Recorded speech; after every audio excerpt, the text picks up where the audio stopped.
Welcome back to the Cover 3 podcast here on CBS Sports. That's Tom Fornelli. I'm Chip Patterson coming to you live at youtube.com/cover3 and all across the 24/7 Sports Facebook network.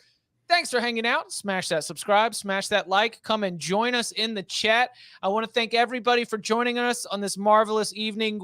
We are still here on the red carpet. The proceedings for the Cover 3 September Awards will begin shortly. Bud Elliott and Danny Cannell, they have sent along their nominations. Tom and I will debate. For those who've never heard one of these shows, we are going to be handing out Cover 3 September Awards for the Game of the Month, the Coach of the Month, the Player of the Month, and then finally the Team of the Month for the month of September. Tom Fornelli is also going to grace us with some of his own awards as well as we try to spotlight some of the best that was in a very exciting and very rewarding first month of the college football season. In terms of headlines or so, like we don't have Bud, we don't have Danny, that you know that they are based in Florida. Hurricane Ian is bearing down on Florida right now. So our thoughts are with them and with everybody who is preparing for the storm. We have some adjustments that are made to the games. You know, Florida, Eastern Washington has already been moved to Sunday.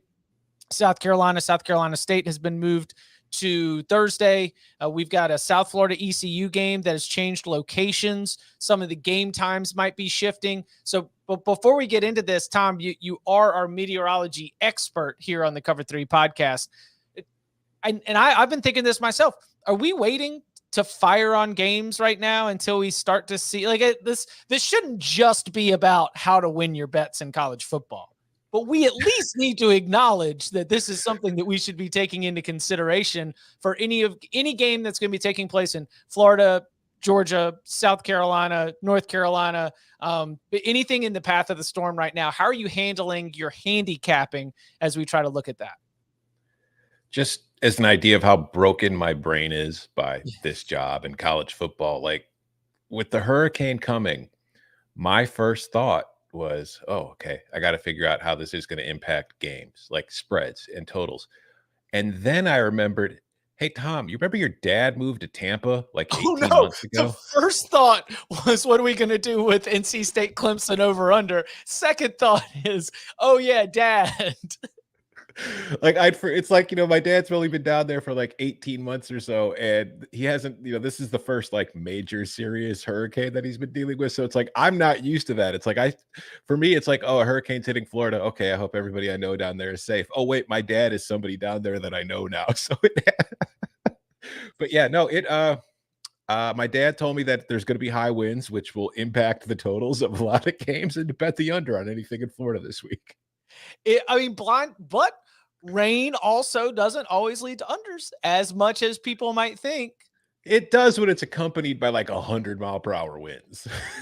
Yeah, 100-mile-an-hour winds, not conducive to kicking field goals, not conducive to moving the ball through the air.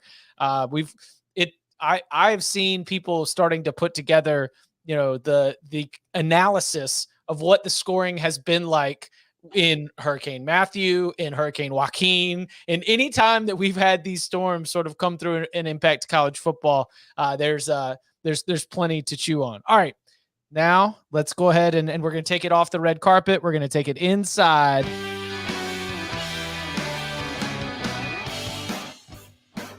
And thank you for joining us here on the Cover 3 September Awards. We are so happy that you all joined us. We are so happy to see so many of college football's dignitaries. Bill Hancock, I'm obligatory mention of you. Hello, thank you for joining us here in the front row. We cannot wait to hear about your support of the latest expansion model. But we need to jump right into the awards. We will begin with the Game of the Month. Tom, there have been so many games that have given us fantastic finishes, games that have given us great back and forth, games that have given us games that have given us exquisite performances. There's a whole scroll right now. If you're watching on youtube.com/cover3, the way this goes is we're going to throw out a couple nominees, engage in some debate, and then ultimately decide on one game. Where do you want to begin this conversation? For me, my list is not nearly as long as the one on the scroll. I assume those are all yours. Yeah, I cast a big net. There have been some amazing games, and I wanted to at least give a one-line mention to most of the ones that are on the scroll. Yeah, I went through it. I whittled my list down to 3, and if we want do you want me to go in order of my number 1, 2, and Yeah, 3? let's do that. All right. My number 1 game, honestly, for the entire month was the Florida State LSU game. Right there on Labor Day weekend to start the year, just because we didn't know what to expect really from either team going into the season. And it was our first glimpse, at LSU with Brian Kelly, Florida State with, Mike Norvell entering his 3rd year now with some expectations. Like we need to see some improvement. It was kind of a very good kind of litmus test for both schools. And it was also a fun, kind of stupid game where it was close, it was competitive. It wasn't poorly played, but there was enough stupid stuff to give it like the kind of entertainment you get. And then of course the end of the game with, the missed extra point and all that kind of stuff. So for me, that's my number 1, but also on my list, I had also from week 1, Houston and UTSA, which was Mm. just a very fun kind of back and forth video game, kind of overtime game that I don't think many people were watching, but I was watching it and I enjoyed it a lot. And then my 3rd, going for a big matchup, I had Alabama at Texas. I think that when you look at everything, like it was a surprise that Texas was able to compete and nearly pull off the upset. And had Quinn Ewers not gotten hurt, maybe Texas does pull off the upset and kind of change the entire trajectory of the 2022 season. So for me, those were my 3 favorite games of September. So I had to leave off Houston UTSA, and I wanted to make sure that it got mentioned. I'm glad that you did, because the finish was amazing. I didn't in real time get to enjoy the back and forth video game nature of that game. Like Clayton Tune leaping over the defender into the end zone for the game winning conversion. That was amazing. But I only got to take that in as just a play. I'm glad that you at least brought it up. I'm glad that you mentioned it. Alabama, Texas is an interesting one. Do you think that the stakes of the game, everything that we had building into it, probably contribute to a game of the month consideration?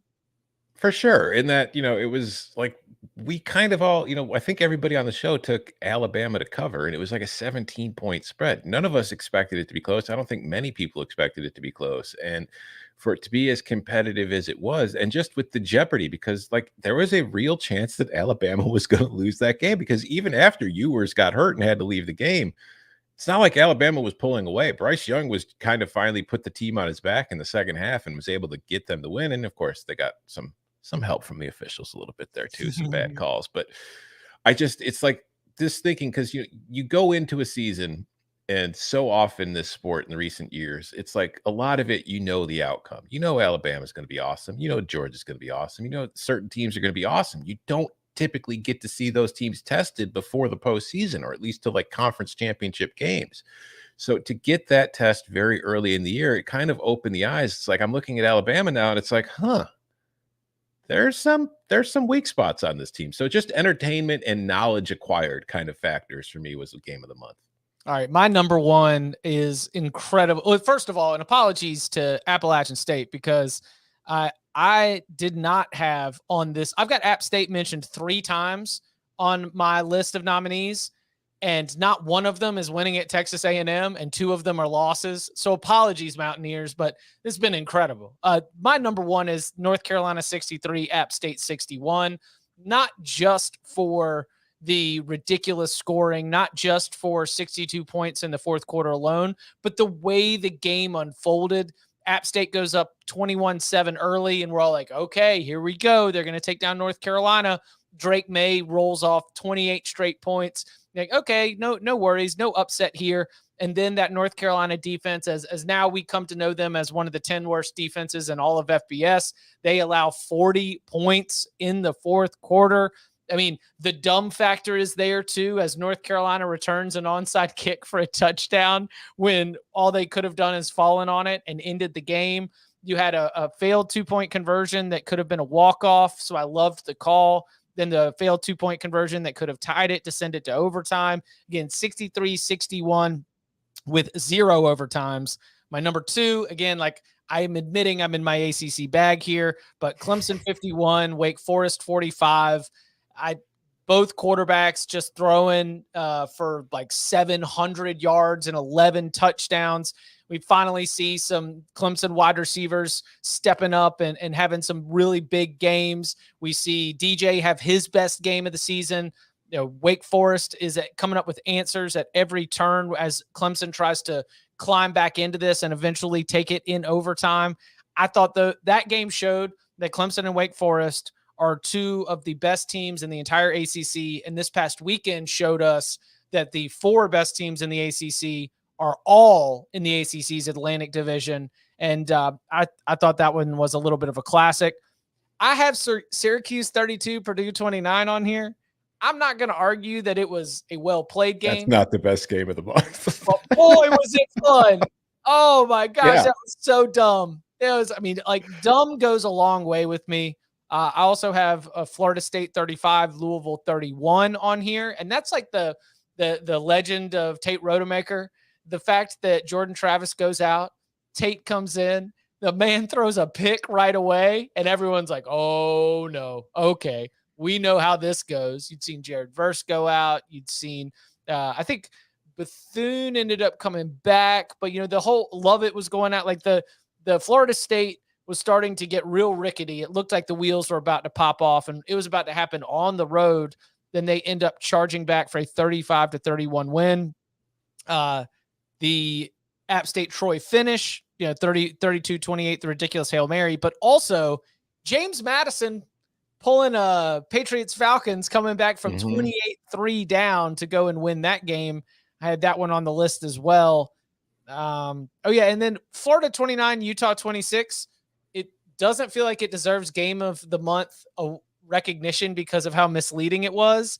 But boy, in the moment, it was fun. It was we were really starting to get hyped for the Gators, and it gave us a thrilling conclusion at the end as well. So those are the ones that I wanted to make sure I highlighted. Any one of those stand out, especially ones that didn't make your ballot? Like, which one would you throw some support behind?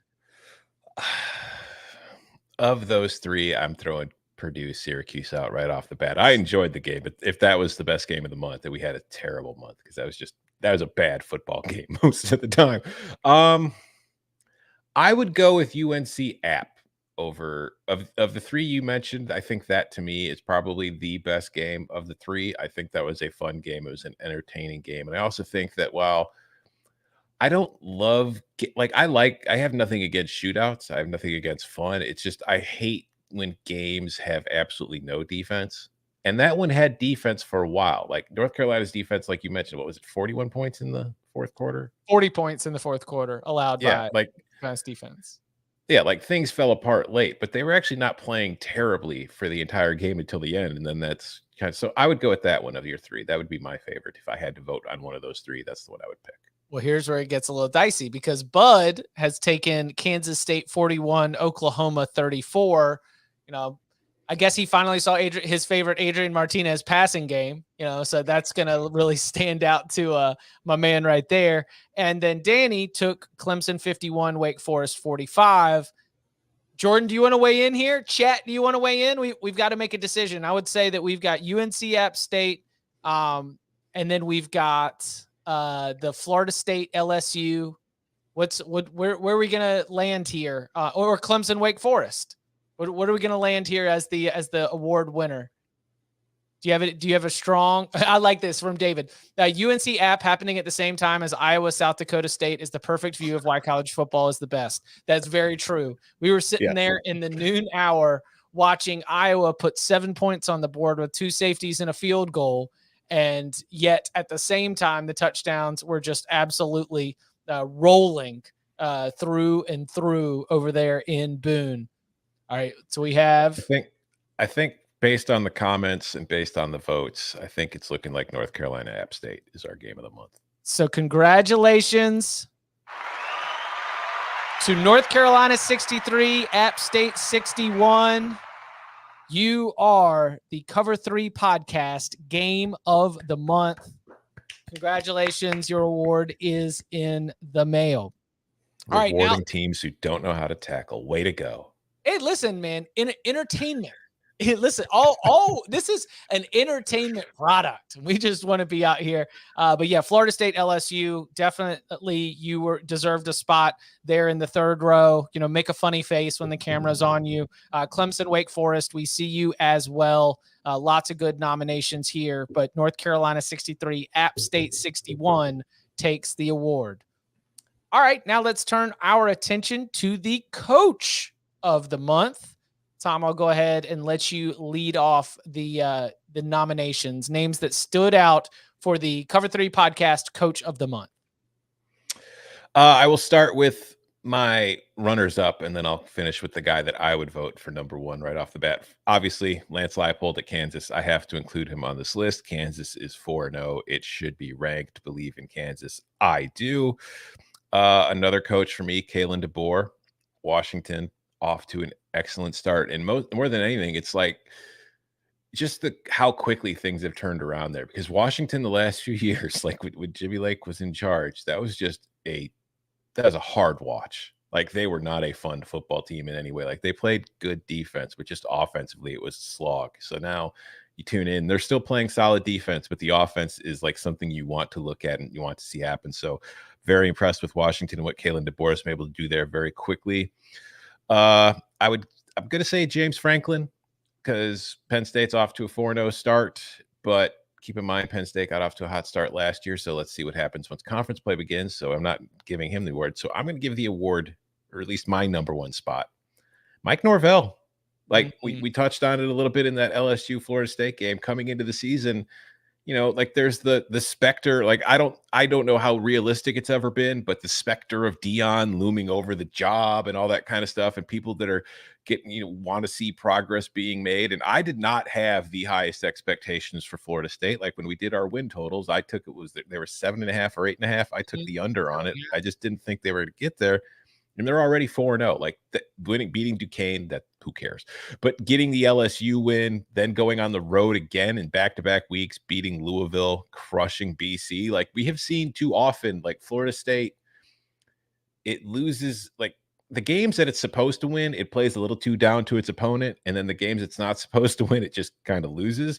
That hasn't been the case this year. They're winning games that they're maybe not supposed to. And when like against Boston College this week, a team that they should have crushed because Boston College has looked pretty bad so far, they crushed them. They're taking care of business. Now, the next few weeks are going to tell the real tale, because they've got Wake this weekend. If that game gets played, we don't know. But then that's followed with NC State and Clemson before a bye at the end of October, which might be when they play Wake after. So this is a really tough 3-game stretch for them, and it's probably going to be the stretch that decides their season. For September, 4-0, very good. I would put Mike Norvell at number one.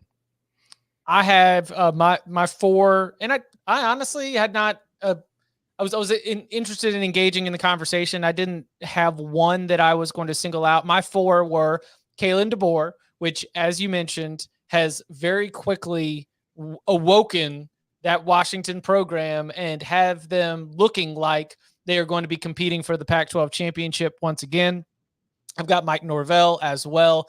The fact that he has been able to do, apparently so far, do a lot of the intangible stuff that we talk about here. I mean, I'm going to be a sucker for the vibes. I'm going to be a sucker for, being able to flip the attitude of a locker room, being able to change the focus, like all of that coach speak. It actually comes down to being able to communicate to young people and get them to buy in on ideas that help you win close games. They were losing heartbreaking close games before. They are winning them now. I think that Mike Norvell and his staff deserve a huge credit for that. I've got Norvell on there. Lance Leipold, I almost feel like I'm getting too used to him being awesome. I'm getting way too. I mean, they've got 7 straight against the spread covers dating back to last year. They had the Texas win last year. Like it's super. It's a bummer for Kansas fans who would love to hear like more support for Lance Leipold through and through. And maybe if you're a Nebraska fan who wants Lance Leipold, you love to see what's coming out of Lawrence right now. I feel like I'm just getting a little too used to him being awesome, which leads me to my 4th nominee. And I don't think I can argue this for necessarily the coach of the month, but Dino Babers, because that man entered this season with a lot of, I don't even know if it was pressure from the administration, because the conversations that we had around here were Syracuse has to figure out what it wants its football program to be. Like, as if we were projecting that the Orange were going to fall short of the postseason once again, that 2018, that 10-win season was just going to look like an aberration, and that Dino was just going to field another 5-7 squad. A lot of football left, but they're sitting here at 4-0, and they've got like close win against Purdue. They've got close win against Virginia. The Dome has been electric. I think that Dino Babers 100% deserves a bunch of credit for the way that he, kind of like Mike Norvell, has been able to take a narrative that things were sliding in the wrong direction and be able to flip it on its head here in the first month of the season. I will say, like, he's definitely in consideration for the award this month. But to me, if you're nominating a team that's going to start like 5-0 and then finish maybe missing a bowl or barely being 6-6, Syracuse is that team. Just like they're, if you look at their schedule, like they're 4-0 now, they're playing Wagner this week, so they're going to be 5-0. But then the second half of their schedule is NC State, Clemson, Notre Dame, Pitt, Florida State, Wake, and then they finish with Boston College. So this could be very much a scenario where they win this 5th game, they lose 6 straight, and then they're going on the road to Boston College to finish the season where they need a win to get to a bowl. So Danny took Mike Norvell. Shocker. So that's 2 for Mike Norvell. Wow. That's crazy. Wow. Bud took Kalen DeBoer. So again, we're all sort of hovering around the same sort of picks right now. Kurt Cignetti, that's a good one. Probably should have mentioned that. James Madison, head coach, has done a fantastic job. Like, James Madison came into this season very upset with the way that their roster had kind of been poached a little bit. You know, other programs had come in there and tried to get a lot of talent out of the Dukes program. And they also, use the transfer portal themselves to be able to, beef up their roster and get their numbers up. But they've got their numbers up. We always knew the passion and the facilities were on par with an FBS program. But, man, their execution and their efficiency has been fantastic. Kurt Cignetti 100% deserves a lot of credit for what he's done so far through the month. We got to pick a winner. I think Norvell or Kalen DeBoer is the debate right now. You're on Norvell. Danny's on Norvell. Jordan, can we get a DeBoer Norvell vote from you, producer Jordan? Oh, Jordan's the tiebreaker. Boom. Mike Norvell. You could just, can you not talk to us, Jordan? Are you afraid to speak? You don't have to, The people want more Jordan in the podcast. All right. With producer Jordan as the tiebreaker there. And again, congratulations to Dino Babers, to Kalen DeBoer, to Lance Leipold, to Kurt Cignetti. You all are definitely going to be at the after party. And look, you have to do less press right now because Mike Norvell at least has to go and do all the interview with the press. You can go ahead and start hitting the open bar. Congratulations to Florida State head coach Mike Norvell. You are the Cover 3 Podcast Coach of the Month for September. Also, I would like to say, like, Norvell's won Coach of the Month. We had the Game of the Month. If the schools would like to maybe tilt the awards in their favor in the future, like if you're listening and you're Florida State and maybe there's some social media kind of, graphics out there later today that show that Mike Norvell was named the Cover 3 Podcast Coach of the Month, that could help you in the future if you are a social media manager who listens to the show. I mean, listen, we 100% are available to be bribed. Yes. Like, are you kidding me? Absolutely. Mm-hmm. Coming up, I should hang a for sale sign behind me. Yeah. Tom's got a new house. All right, we've got a lot of empty space that we can sell in Tom's background. Coming up on the other side, we continue with our Cover 3 Podcast Awards with a focus on the Player of the Month for the month of September and our Team of the Month. All that and more next. You can't stop. You can't stop. You can't stop. You can't stop my come on. Yeah. I'll battle anybody right now. I'm the X with the throne like the blonde. That's the path that I'm on. I'm on the come up. We on the come up. This is the come up. Hey. I'm on It is not just a song, it is a statement. Boom. You got it, didn't you? I'm on the come up. This is the come up. Rated PG-13. Now streaming on Paramount Plus. Back here on the Cover 3 podcast as we continue with our Cover 3 podcast awards for the month of September. Our game of the month went to North Carolina 63, App State 61. Our coach of the month went to Mike Norvell of Florida State. Got the Seminoles off to a 4-0 start. And now we turn our attention to the players getting it done on the field. Tom Fornelli, who are the players that made your short list for the Cover 3 podcast player of the month? All right. The short list, I will start with the guys who, again, I'm not naming as my top player, but guys who I think deserve consideration. Start with quarter. I think, honestly, Tanner Morgan is somebody who has taken a huge step forward once again in the new reunited with Kirk Shiraka, putting up 2019 numbers again, averaging 11.2 yards per attempt, completing nearly 78% of his passes, 7 touchdowns, 1 interception. Drake May at North Carolina is a guy who I didn't know what to expect coming in, but in the little that I've seen of him, he is somebody that I know a few years from now when we're doing our mock draft projections, that's going to be a first-round pick. That kid is very good. Jalen Daniels at Kansas, another quarterback who's having a fantastic start, a true dual threat. He's been killing teams through the air and with his legs.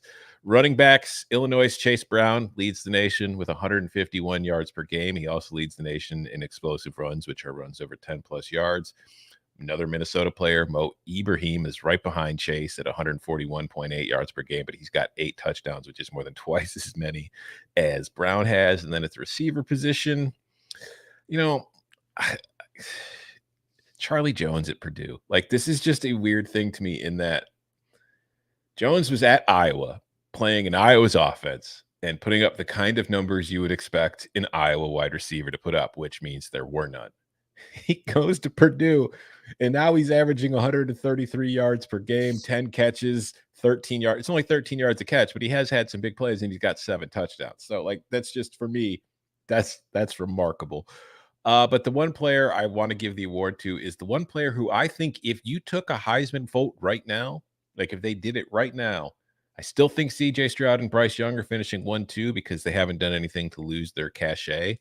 But the guy who's finishing third is Hendon Hooker. That's right. That's right. Pride of Dudley High School, Greensboro, North Carolina, stand up. Hendon Hooker.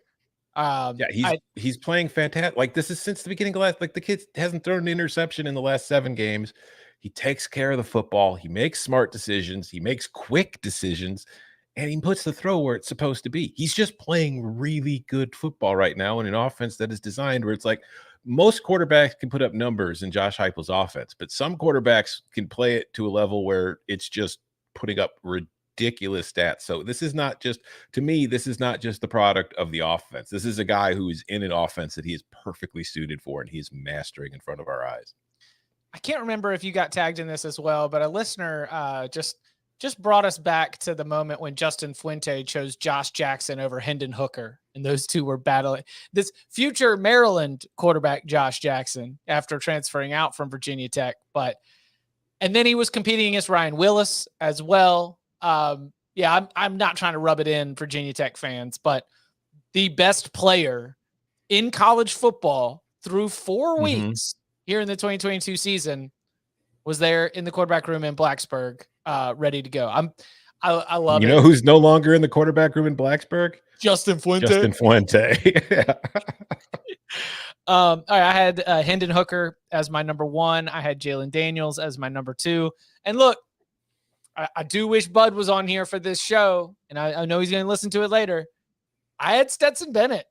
Like, that's the offense, which has been, for the most part in most games, extremely efficient, is being run through Stetson Bennett. I mean, the offense is going through his arm. He's using the short little swing passes to the running backs as an extension of the run game. He is, directing the offense. He is doing everything that you would hope for having a start. Like, anytime you've got your offensive coordinator in place and your starting quarterback also returning, you hope to see a level up of the way that things are executed on the field. We've seen that with Sean Clifford finally having 2 straight years of the same offensive coordinator. I think that's one of the reasons why we see Hendon Hooker has taken that next step. Stetson Bennett has done that. I mean, the experience that he has had has allowed him to be in perfect lockstep with Todd Monken with where the ball needs to go. He's been incredibly efficient. Stetson Bennett, I had on there. Drake May, I had.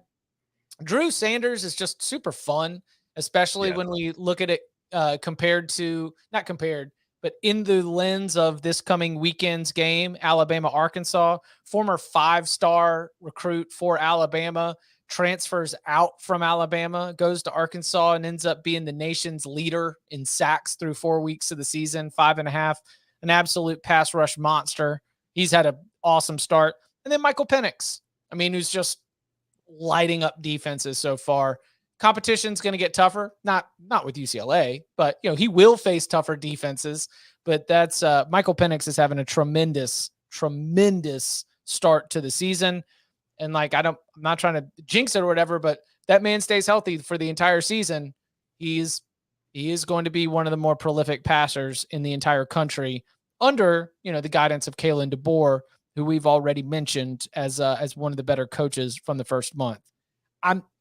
In terms of debate, I'm kind of with you, man. I like Hendon Hooker was at the top of my list. Who did Bud took Hendon Hooker as well? Hendon Hooker. Oh my gosh, did Danny take Hooker too? Oh no, he took Jalen Daniels. That's respectable. Kansas bias from Danny once again. Classic Kansas bias from Danny, which means that we've got 3-1. We have an award winner. Congratulations, Hendon Hooker, our Cover 3 podcast player of the month for the month of September. Again, that'll look great on a social media graphic. Tennessee, talking to you. Cover 3 podcast player of the month, Hendon Hooker. And use that cold-blooded photo of him that's floating around where he's just staring out, and he's standing in front of his teammates in the end zone, staring out into the fans. This is what we do. This is what we do. Brock Bowers is a great nominee, but I already had one dog on my list. Yeah, see, that's if I was going to include a Georgian offensive player, I would have taken Bowers over Stetson. We will continue the Bennett Bowers conversation as we continue on into conference play, because I think that Bowers' importance is also going to be highlighted more once the competition starts to beef up just a little bit. So congratulations to Hendon Hooker. Again, Jalen Daniels, Stetson Bennett, Drake May, Drew Sanders, and so many more, and Michael Penix, all worth some conversation as we look at it. Chase Brown, Mo Ibrahim, Tanner Morgan, lots of great performances. We will see all of you all at the after party.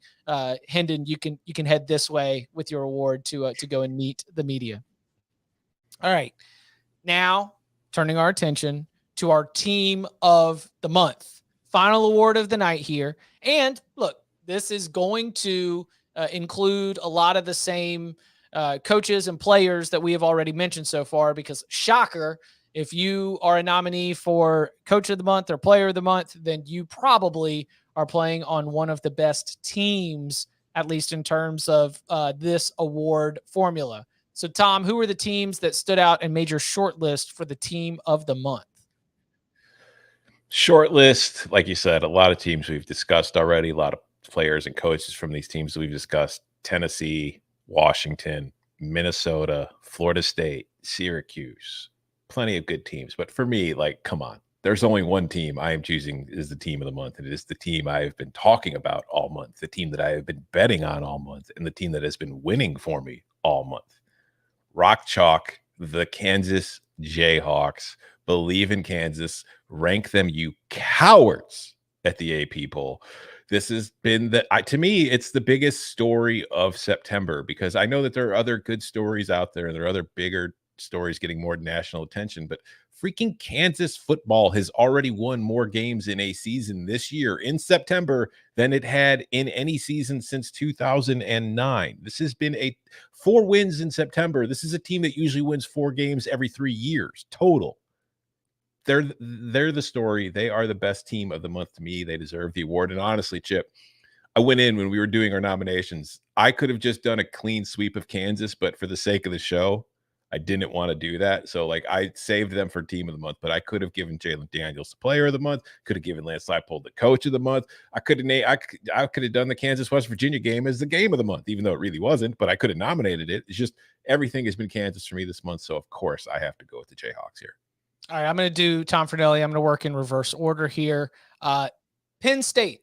You mentioned James Franklin earlier, and that sort of factors in a lot to why I wanted to put Penn State here. I think that Penn State has accomplished everything that you might expect, but also the performance against Auburn on that huge stage. They were so dominant, and they have been dominant against all of the competition.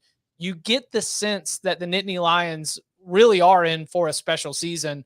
And after starting the season outside of the top 25 in the AP poll for the first time since 2016, it does look like Penn State could be in the running to have another special season like the Nittany Lions did back in 2016, the emergence of Nick Singleton, the way that defense has played even after a lot of key losses. I think that a very, very impressive Penn State team all around deserves some credit, or at least some recognition, I guess is the right word here in this conversation. Washington Huskies. We already mentioned Michael Penix. We already mentioned Kalen DeBoer. That is such a fun team to watch. And like you said earlier, that is whiplash from where they were under Jimmy Lake. I've got Minnesota as a nominee for the team of the month. Absolutely thumping everyone. Not my pick to win the award, because I think we do have to take some of the competition into consideration. I've got Florida State as another team who has played some top level competition and played well. I've got Tennessee, but my number one has 2 road wins, and my number one has 2 Power 5 wins. My number one is the Kansas Jayhawks. Rank them. Damn you cowards. Believe in Kansas. All right, what did Bud probably did Washington? Oh, Bud. Nope, Bud took Kansas. And Danny took Kansas.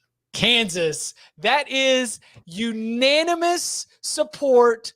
Number one.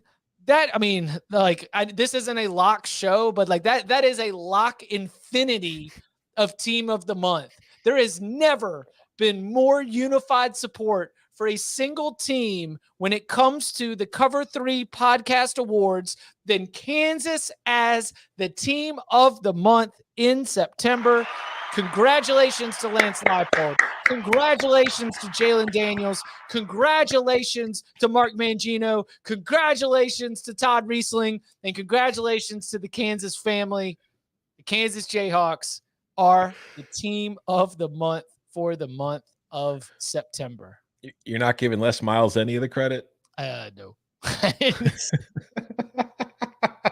Les Miles came to the award banquet, and conveniently his name was not on the list. Sorry, bud.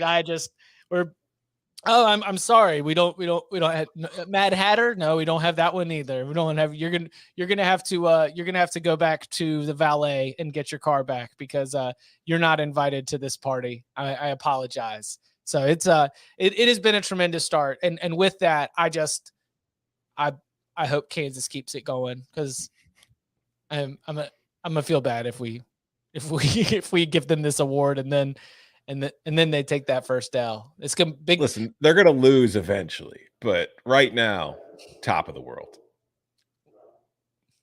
We got locks tomorrow. Are you gonna lock it up again? We'll have to tune in tomorrow. Okay.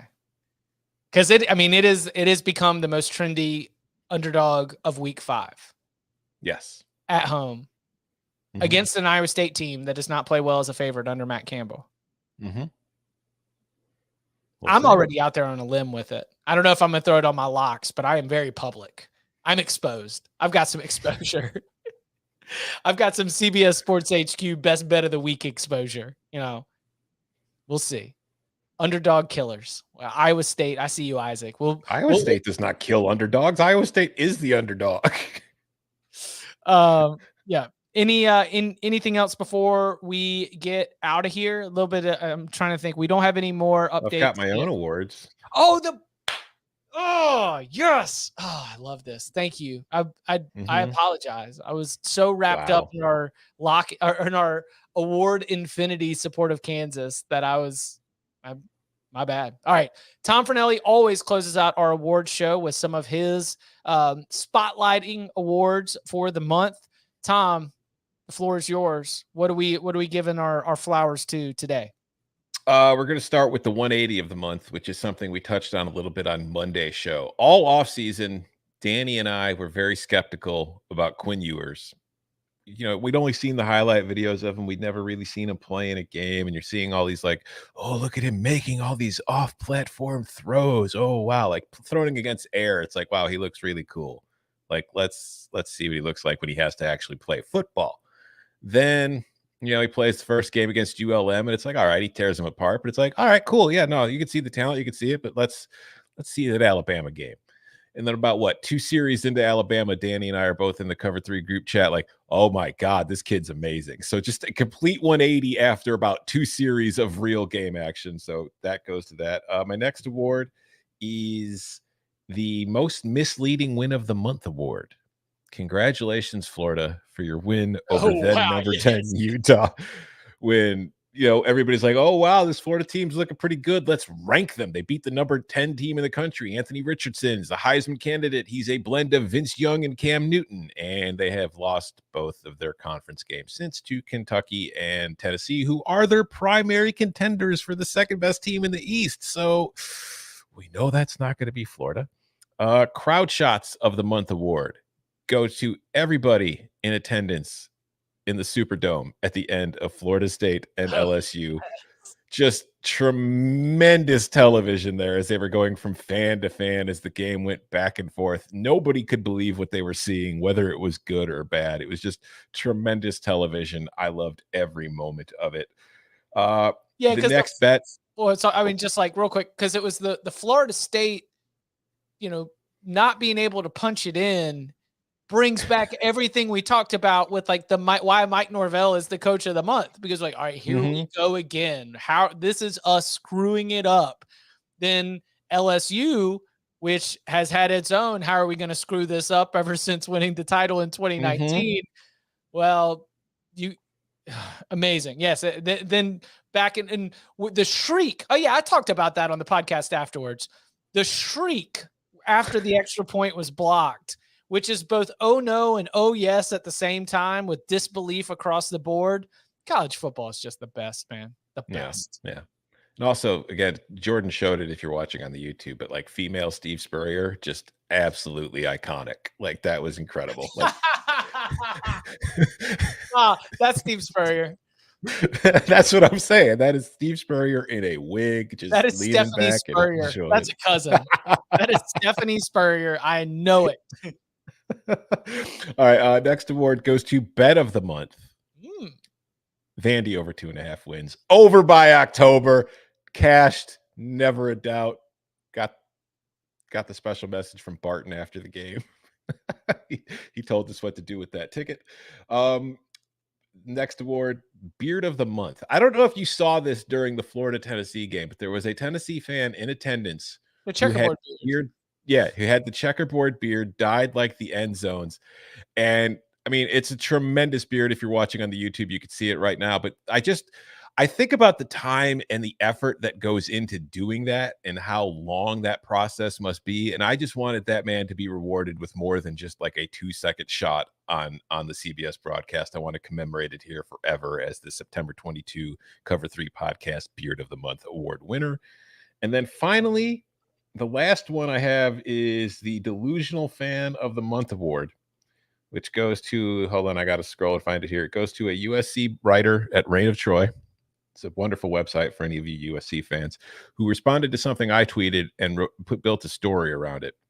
I've talked about USC's points off of turnover margin to start the season, which is ridiculously high, and it is way, way further ahead of anybody else. And I posted a graphic that kind of displayed how far away USC was. And I tweeted it. I said, this is just not sustainable for USC. Well, the headline from Reign of Troy: why USC's points off turnover margin is actually sustainable. So I was like, ooh, I'm going to have to read this. This is going to be interesting.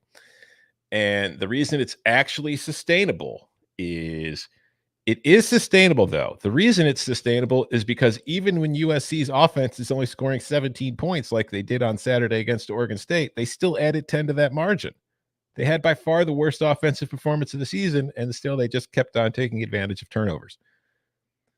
That doesn't explain to me why it's sustainable. That just tells me what happened. And I'm telling you what's been happening is not sustainable. As you can see, if you're watching on the YouTube, there is the graphic. Look at where USC's logo is compared to the rest of the country. That is not sustainable. You cannot rely on scoring points off of turnovers all season long while your offense never turns the ball over. There's a thing called turnover luck. It exists. It exists for a reason. So that guy wins the USC. He wins the delusional fan of the month for September 22. Congratulations. I hope that once October's over, that you're still allowed to be delusional, because honestly, I'm rooting for it. I hope that kind of turnover luck continues, just to kind of break everybody's brains a little bit. How is undefeated Syracuse the exact opposite of USC in that statistic? Yeah, that's what I was talking about with Syracuse. When you look at some of the underlying numbers, that's a team that could start the season 5-0 and miss a bowl. Yeah. That is just, I mean, enjoy it while you can, Orange fans. I am. Delusion. I mean, listen, the delusional fan of the month, there are going to be a lot of opportunities for continuing to come back to this category, especially as the coaching searches really start to ramp up. Isaac in the chat says, how about the Auburn fan that on their forum predicted that Mike Zimmer as their defensive coordinator and Cliff Kingsbury as their offensive coordinator? Definitely. I mean, that would be a great way to ramp up your coaching staff pretty quickly. I don't want to add fuel to the fire, but I saw both Mike Zimmer's wife and Cliff Kingsbury's wife shopping for houses in Auburn. Just saying, you know, they're so committed to the idea that they're not even going to be in Atlanta and then drive. They're actually down to be there. You know who they were with? Who? Because they're only coordinators. Miss Terry. Oh my gosh. I don't want to start rumors, but I mean, I can only believe that this means Nick Saban is about to leave Alabama and go to Auburn, and he's about to have Cliff Kingsbury as his offensive coordinator and Mike Zimmer as his defensive coordinator, and Auburn is going to run off 6 straight SEC championships. That's the only thing that's going to happen. It's happening. It's happening. On your beard guy, huge advantage for him. I'm not discrediting the time that it took, but he has an orange base. The man's general facial hair complexion allows him to not need to go as hard on the orange and really focus on the accenting whites. If someone of, like your facial hair or my facial hair, you get the time it would take to get that thing orange. Now that would really be impressive through and through. Another stray shot that I can't believe I'm pulling back on this, but you mentioned Tanner Morgan earlier, and I've got to throw this into the universe because our friend Michael Felder pointed out, and I can't stop thinking about it. PJ Fleck and Tanner Morgan look like each other now. Yes. It is hilarious. Yes. I love it. I love every second of it. And Tanner Morgan's so old, and PJ Fleck looks so young that, listen, they could switch. They 100% could switch. And we could have a Freaky Friday situation. Tanner Morgan, don't play poorly. PJ Fleck's going to come out in the second half wearing your helmet and be able to pull it off and try to go win the game himself. If you want to give us any feedback, if you want to give us any nominees, we are always looking for your input. So reminder that in the last Wednesday of the month, we will continue to come back and hand out our awards for the previous month. If you're a social media manager or if you work for one of these teams, again, we can be bribed, and also it's right there. So to review, congratulations to North Carolina 63 App State. You are the Cover 3 Podcast Game of the Month. Congratulations to Florida State coach Mike Norvell, you are the Cover 3 podcast coach of the month. Congratulations to Hendon Hooker, Tennessee quarterback. You are the Cover 3 podcast player of the month and the unanimously supported number 1 team of the month, the Kansas Jayhawks. Congratulations to Kansas. You are the Cover 3 podcast team of the month for the month of September. And you can follow him on Twitter at Tom Fernelli. You can follow me at Chip_Patterson. Tom, thank you very much. Stay safe, Florida.